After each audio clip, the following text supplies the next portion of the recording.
Kateknik, meron tayo ditong Hilux 2010 Vigo from Baler, Aurora. Ngayon, yung kanyang radiator halos bago pa.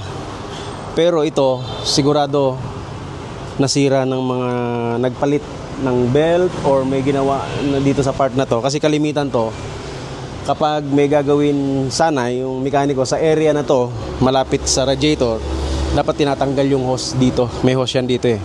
Kasi once na nasagi nila yung hose, nababali itong tubo na to. Kalimitan yan sa Fortuner, sa Hilux, saka sa Innova.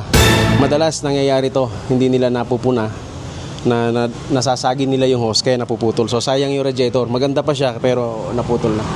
So ang advice natin dito is palitan kasi hindi pwede siyang lagyan ng epoxy. Pag nga long drive, ganyan nang nangyayari. Tumatapon pa konti-konti yung kanyang coolant.